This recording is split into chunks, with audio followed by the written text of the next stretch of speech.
ازيكم شباب، معكم فيديو جديد من قناة ميكس. النهاردة فيديو مختلف، مفيش لعبة على ما اعتقد باين من عنوان الفيديو. اهدافي ل2026. فطبعا انا كنت بس حابب اشكركم على التفاعل على الفيديوهات اللي انا بنزلها، عشان بنزل كل يوم يعني. فالحمد لله على التفاعل والاشتراكات. انا حابب اشكر واحد واحد فيكم. طبعا هيقولوا لي الاشتراكات مش كتير، بس بالنسبة لي ان انا اعمل دول في 3 4 ايام كمبتدئ ومفيش معدات كويسة، الجهاز اللي بلعب عليه وبشتغل عليه بيعلق على كل الحاجات دي، انا شايف ان ده انجاز لحد نفسه. بس الفيديو بس مش عايز اكون طول عليكم. انا اهدافي ان شاء الله ايه؟ هي 365 يوم يعني. 365 يوم على ما اعتقد من سنة كبيسة، علشان يقل يوم او يزيد يوم يعني.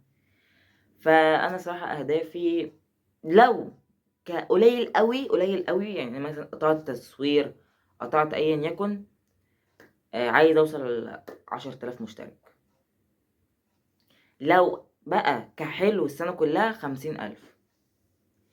انا عارف ان ده هيكون صعب بالنسبة ان انا كده هعتمد على نفسي وكل حاجة وافكار فيديو وحاجات كتير. بس انا ان شاء الله واثق في ربنا ثم فيكم ان هيكون ان شاء الله هيكون في دعم يعني ان شاء الله بكل الحاجات دي. حتى بص انا بقول ان شاء الله عشان هي اصلا كل حاجة بمشيئة الله يعني، فمش محتاجة ذكاء. ف بس يعني ده الخلاصة يعني وجماعة آخر كام يوم دول اللي هو السنة الجاية يعني، السنة الجديدة اللي هي خلاص بعد بكرة يعني.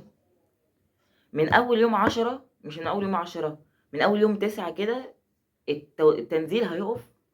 علشان أنا واحد تانية ثانوي، فالامتحانات بتاعتي يوم 10. حتى مش عارف أتكلم من كتر الامتحانات جاية. الامتحانات بتاعتي يوم 10، فالتصوير هيقف لمدة أسبوع مثلا ولا حاجة، ويمكن في مثلا في النص فيديو ينزل مثلا يعني. بس عامة يعني التصوير هيقف مدة معينة. عرفت انزل هنزل، ما عرفتش اعذروني عشان الامتحانات يعني.